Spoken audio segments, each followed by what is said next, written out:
So today I'm going to tell you what you need to know about electrify everything. This is a term that you may have heard in the media, thinking about electrifying our end use services.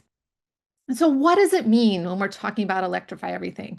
We're talking about electrifying end use services in buildings, in our transportation system, in our industrial processes for a variety of reasons, but including improving efficiency, reducing air pollution and greenhouse gas emissions, and decarbonizing these systems. And so there's a lot of drivers on why we want to shift from something that's a direct combustion service, like using natural gas for water heating, to electrification of that service, like using a heat pump for water heating.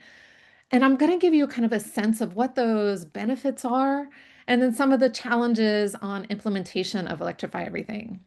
So big drivers, which we're going to dive more into in this presentation, are electrification of end-use services improves the efficiency of providing that service significantly. And so if we're thinking about being able to provide more services to more people everywhere, doing that efficiently becomes really important. It allows us to diversify our resources so we're not just beholden to, say, oil for transportation or natural gas for water heating. Electricity allows us to diversify and provide that service with a lot of different resources, coal, nuclear, wind, solar, things like that. It allows us to maintain one system where we can put our dollars toward one infrastructure, which would be like a grid or a microgrid, instead of having a grid plus an oil transportation system plus a natural gas system. So there are a lot of benefits for that. There's a lot of decarbonized options for electricity, nuclear, wind, solar, geothermal, et cetera, where there aren't ways to directly, or a lot of ways to directly decarbonize things like natural gas and oil. So it's much harder. So with electricity, it's actually a relatively easy service to electrify and to decarbonize. And if you invest in an end use like an electric vehicle that uses electricity for a fuel, that fuel can actually get cleaner over the lifetime of that vehicle as we clean up the grid, something that wouldn't happen with a gasoline or a diesel vehicle. So we can think about that investment looking at a long-term strategy of it being decarbonized over time. And also importantly is that you don't have air pollution at the point of service. So we're getting these points of air pollution out of our buildings, out of our communities when we're electrifying our buildings and our transportation systems. And that has huge impacts for human health. Now, there's a lot of barriers to doing this, including you need access to affordable and reliable electricity, and that varies dramatically across the world. There are a lot of upfront costs, even in the developed world, in order to implement some of these end-use services, and that's because of aging infrastructure, because of the level of electrification our buildings were set up for. So there's a lot of costs related to that. And there's a lot of equity challenges in terms of where the access to these types of things are. So we're going to talk about some of these using a couple examples to make it a little bit more real. So the two electrification trends I'm going to talk about today are heat pumps and electric vehicles, because I think these are pretty familiar to most people. Heat pumps are a way of providing a heating service. We often think about it as providing space heating or space cooling. It does both for buildings, but it actually can provide a heating service for a lot of different things. And then, of course, electric vehicles, I think, are familiar for most people. We often think about personal vehicles, but that can also be commercial vehicles, trucks, buses, things like that. So let's start with thinking about buildings and the service heat pumps can provide. So heating services in buildings include space heating, water heating. You can see those are our two largest energy users in residential buildings, and space heating is the largest one in commercial buildings. So there's an opportunity here to really decarbonize our buildings by switching those from direct natural gas heating to something like a heat pump. That heat pump is going to be 3 to 4 times more efficient than the natural gas space heating or water heating, and it's electrified. So it provides those other benefits of having electrification in our buildings. So you can see today, residential buildings, about half of our services are provided by fossil fuels, and that's primarily the heating services and the cooking services. And in commercial, it's about 40%. Again, a lot of that is in our heating and cooking services. So these are opportunities to electrify.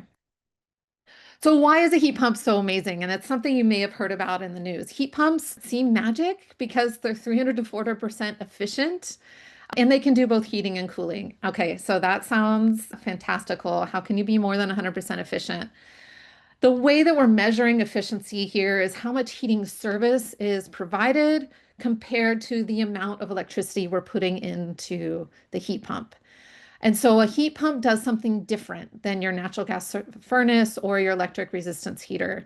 It doesn't create heat, it moves it.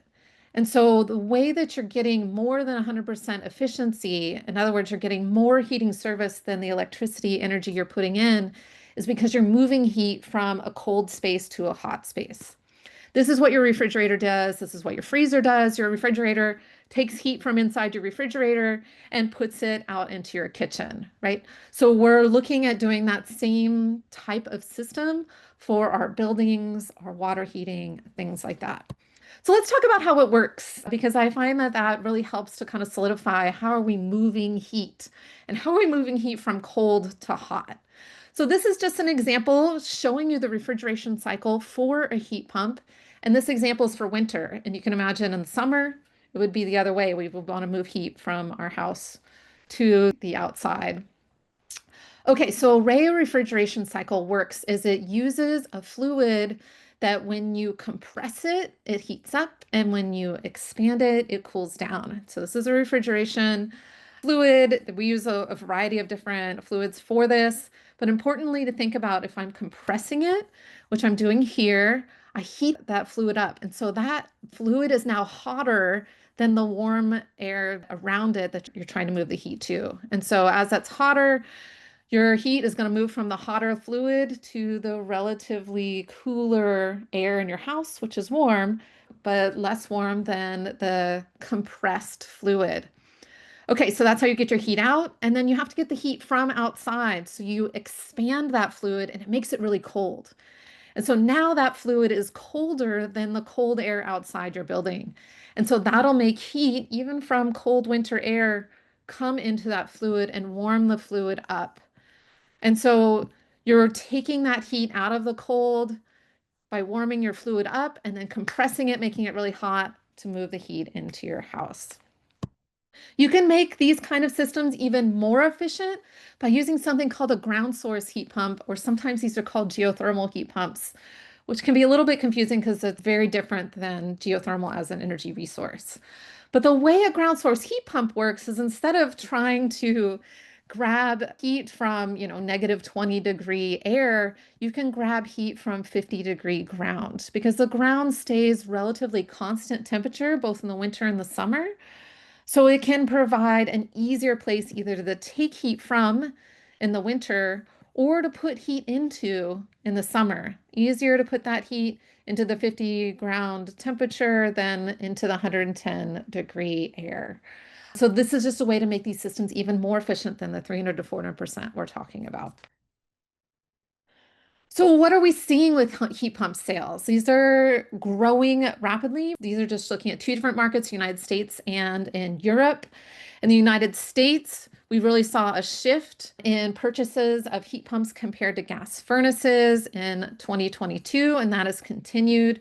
2024, 32% more air source heat pumps were purchased than gas furnaces. So we're kind of seeing that trend continue. And we saw a big transition in Europe following Russia's invasion of Ukraine, which made natural gas prices high, natural gas supply more fragile. And so electrification of heating services instead of relying on natural gas was one of the ways Europe looked to reduce their dependence on natural gas. You can use heat pumps for not just space heating, but for water heating, for clothes drying, for industrial heat services. For industrial heat, we tend to think lower temperature services. So it's really hard to get those high temperature services using something like a refrigeration cycle with a heat pump. But for medium to low temperature services, this is a great and efficient option. So if you're thinking about your own building, okay, so you can electrify your space heating, your clothes dryer, your water heater with heat pumps. There's other opportunities to electrify your building, including electric cooking, which can be important because this reduces one of the air pollution points in your home. So any of the places that we're burning natural gas within our buildings, that is a source of air pollution. Things like volatile organic compounds, carbon monoxide, different types of nitrogen oxides, and those have impacts on human health. We've done a lot of studies, even here at Stanford, looking at the impacts of human health of these point sources of air pollution. And so electrifying those services removes those points of air pollution from the places where we are living or working. If you can think about electrifying the cooking at a restaurant, for example, where people are spending a lot of time over those stoves, can really have a dramatic improvement on the air quality and the air pollution that people, workers are exposed to. And so this can be really important. So one of the advancement we've seen with electrification of cooking, for example, is induction cooking. So this is really beyond electrification of, you might think about the electric coils or the halogen lamps. These are other types of electrical services of cooking that were very inefficient. Induction cooking is very efficient and much more precise. And so we're seeing expansion of induction cooking as a way to reduce these sources of air pollution and decarbonize our systems. You can do this at a bigger scale than in a building, and Stanford has a great example of this. We call it the Central Energy Facility, where we've replaced our natural gas cogeneration that used to provide steam for our campus with something called the Central Energy Facility, where we're actually using heat recovery. So think of this as a giant heat pump, and I'm showing you the heat recovery system behind me in my picture. So what Stanford found is at any time of the year, it was both heating and cooling buildings. In the summer, some buildings needed to be heated and some were cooled, especially with labs or computing services. And in the winter, we were heating some buildings and cooling some buildings. So what this giant heat pump does is basically for the buildings you're cooling, you're taking heat out of those buildings. And then you can use the heat recovery system, which is just a giant heat pump, to move that heat from the cooling buildings to the buildings you're trying to heat. And so this is a very efficient way. Again, we are moving heat rather than creating the heat. And so we get efficiency gains. We're able to move heat from different buildings. We're able to do it at a campus-wide level. And we have storage. We have storage of chilled water and of hot water. And what that allows us to do is to figure out when is the best time, the cheapest time to use electricity to do that heat movement that we need for heating and cooling our buildings. This was at the time the largest scale project done for this type of heat recovery system or, district-wide heat pump. It has now been kind of an example for people around the world to come to campus and see how to do this at kind of a campus-wide or a district-wide scale. The driver for this for Stanford was to reduce greenhouse gas emissions. So before the Central Energy Facility, we had an on-campus natural gas cogeneration plant. That plant was burning natural gas to produce both electricity and steam for the campus, and that steam was being used to heat buildings around campus. It was also used to create electricity and store ice in the evenings that could be used for cooling buildings. But there was no way to remove the greenhouse gas emissions from this without removing the cogeneration plant. So by switching to the Central Energy Facility, we electrified these services. And now Stanford has gone to 100% renewable energy in order to really decarbonize its system. So you can see how electrification was kind of this efficiency improvement. And then you can decarbonize that electricity by switching to decarbonized sources. Okay, so that's just one example. I'm thinking about our buildings and the lots of opportunities for electrification. Another big one to think about is electrification of transportation. And we see a lot of the same benefits that we just talked about for electrification of our buildings. The electric vehicles are more efficient. Our fuel gets cleaner over the lifetime of the vehicle. We have a fuel diversity. A lot of those sources can be domestic. So you can think about there's an energy security aspect to this of not relying on oil for transportation, but being able to rely on a variety of sometimes domestic sources of electricity and reducing that air pollution in our communities, along our highways, in the places where we live and work. So we see all of these benefits with electrification of transportation. So what I'm showing you here is just an example of this. This is actually provided by the US government, showing how an all-electric vehicle has much, much lower greenhouse gas emissions than other options for the national mix of electricity, which is still pretty dominated by fossil fuels. If you look at natural gas as the biggest, followed by coal in this example. And so even with that fossil fuel infrastructure providing electricity, because you have the efficiency gains, the all-electric option is going to be a lot lower greenhouse gas emissions than even a hybrid or a gasoline vehicle. You can look at places that are even very dominated by fossil fuels. So if you go to this website, you want to check out different states, you can do it state by state. And even in those places, the all electric one might be, even if you have a coal dominated grid, the electric vehicle might be on par with a hybrid. But again, remember that vehicle is going to be on the road for 15 to 20 years, and you can work on cleaning up its fuel over time, which you can't do with gasoline or diesel. So I said that they're 3 to 4 times more efficient than a gasoline vehicle. What does that look like? So this is just showing you kind of a typical gasoline vehicle versus a typical electric vehicle for the same service. And so that electricity is going to provide more driving motion than the gasoline you're putting in because you're using a heat engine to provide that service in a gasoline vehicle. It's an inherently lossy way to do things. You're using heat to do work, and thermodynamics tells us that's just not very efficient way of doing things. And so you're going to have a lot of engine losses, and only a small portion of that is actually going to drive the vehicle. With electric vehicles, not only is it very efficient, but you also have regenerative braking, which means when you're slowing down in an electric vehicle, instead of using brake pads and friction to slow your vehicle down, which just results in energy loss, it's just heat that's lost to the atmosphere. You actually have regenerative braking, which means that you're using the motor to slow the car down and you're actually generating electricity. So you can actually use the motor as a generator, generate electricity, put it back into your battery, and regain that energy to slow down your vehicle and then use for driving motion. So it is a key part of the efficiency that we see in electric vehicles. We're seeing electric vehicle sales grow worldwide. China is by far the biggest EV market, where 60% of global EVs are in China. And we're expecting to see this growth continue going forward. Globally, for sure, China is on track to continue this growth. And even places like the United States and the EU, where in the United States, we no longer have some of the electric vehicle subsidies at the federal level. But with the variety of vehicles that are being offered and hopefully lower cost vehicles, we still are expecting to see electric vehicle sales grow. We're not just seeing it for personal vehicles, we see it for buses, we see it for heavy duty trucks, again led by China. But I want to give you a sense that although these are coming on the market, here at Stanford, we have all electric buses. It's still a pretty small portion of the on-road vehicles for buses and trucks. And so you can see it's about 10% of global bus sales and only about 2% of global truck sales.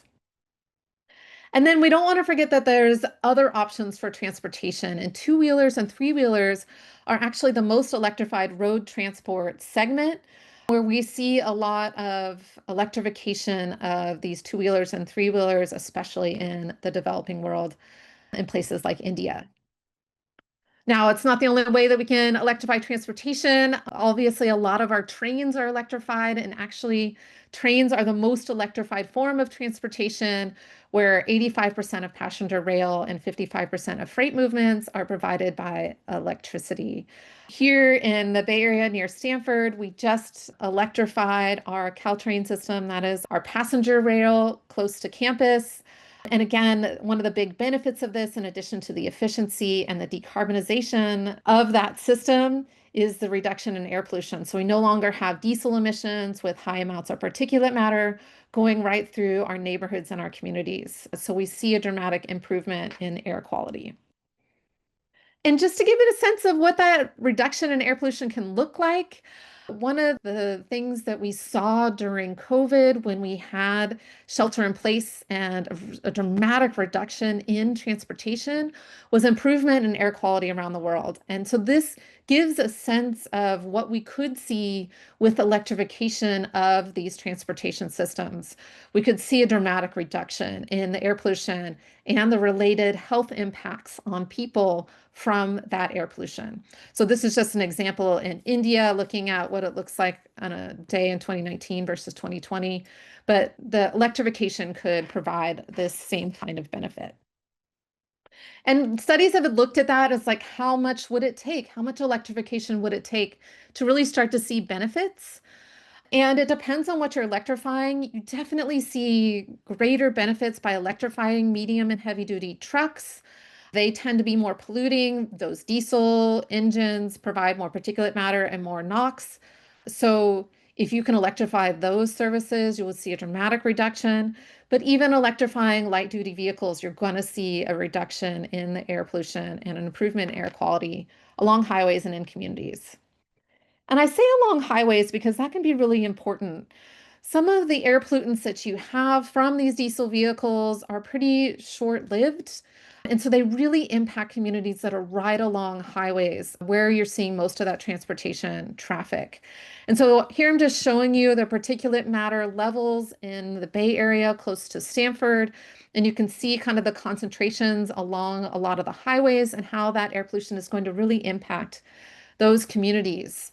Oftentimes, the communities along our highways, not just in California, but across the United States, our lower income communities often tend to be more people of color living in those areas. And so they're having a higher burden of that air pollution in those communities than some of our other communities that would be further from these highways.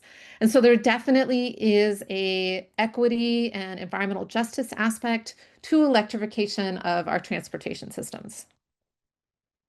Okay, so those are just kind of two examples of electrification of our end use services and why we would want to do it. Why do we want to electrify our buildings and our transportation systems? Another reason is to think about how we're investing in what kind of systems and infrastructure are we maintaining to get the services that we want. So in the United States, for example, we've seen that aging and leaking natural gas distribution systems need replacement in order to continue to be safe to use. And so I'm showing you here some work that was done partially with a professor at Stanford named Rob Jackson, looking at methane leakage and mapping it out from Boston's natural gas distribution system. And they did this for several cities which have older natural gas distribution systems that were installed decades ago. And they tend to be pretty leaky and need a lot of system upgrades in order to continue to operate safely. Now, we're seeing those investments taking place. This was just a recent article about a place in Philadelphia that is spending $1.8 billion over 5 years to upgrade their natural gas distribution system. And of course, that will just lead to higher bills for consumers because we need to do this to maintain safety. But another option, and a few state regulators are starting to investigate this, is would it be cheaper to improve safety by shutting down sections of this gas utility network and electrifying those services? And so you can think about that as not having to replace the natural gas system, so not having to make that investment.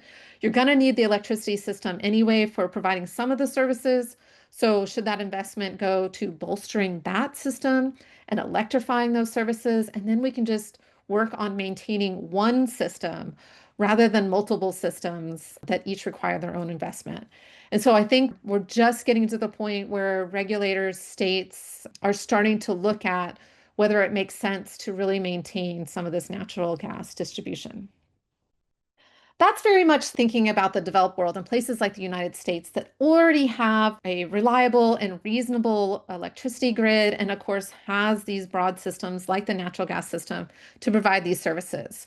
That is certainly not true globally.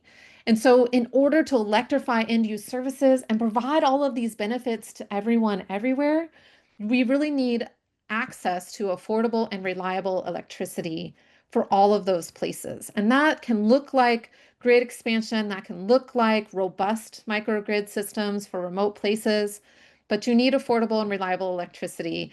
And the benefit can be even bigger in some of the developing world where we're using traditional biomass to provide our heating and our cooking services with significant impacts on human health. So, electrification of those services can be really an important aspect to think about. We are seeing electricity consumption grow, and its portion of final energy consumption is growing. The question is it really reaching everyone? And so we're seeing places like sub-Saharan Africa where the population without electricity isn't really changing. Even though we've seen growth in electricity access, that's kind of changing with population growth. So the amount of people without electricity is remaining steady. So we really need more investment in this electricity system to be able to provide a lot of these human services in this efficient and more healthy manner. For the United States, with electrification of these services, because this is happening, we're seeing electric vehicles, we're seeing heat pumps, growth in electrification of cooking, things like that. We're expected to see electricity demand grow for the first time in decades. And this is the latest numbers, and you can see it's already trending up in 2024. Now, electrification of these services isn't the only thing driving that. And you've probably seen in the news a lot about data centers and AI also driving that. And that is a piece of it, but it's not the whole picture. But the big picture to think about is we are going to see electricity demand go up as we're shifting from natural gas or oil to electricity. So even though it's more efficient, it's going to be more on the electricity system. And as we're seeing growth in this demand for like AI and data centers. And so for the first time in decades, we really have to look at not just replacing aging infrastructure and supply on the electricity grid, but actually growing the electricity grid. So we're seeing electrification happening globally. This is just giving you a sense. This is showing you global energy use and how much of it comes from electricity and what we're expecting to see come from electricity in the future. Can we accelerate that to help us with our climate goals and reduce the impacts from air pollution? That's a big question. And then we're making that electricity greener over time globally. And so what I'm showing you here is as we're growing the electricity share of our total final energy consumption, so that's growing, we're growing the renewable share of electricity generation faster. And so that's great. We're cleaning the grid as we're going. But the question is if we accelerate our electricity growth and consumption from electricity, can we continue to make that electricity cleaner and still replace fossil fuel infrastructure with some of our cleaner resources? And that's going to be a question as we see the growth in electricity demand accelerate.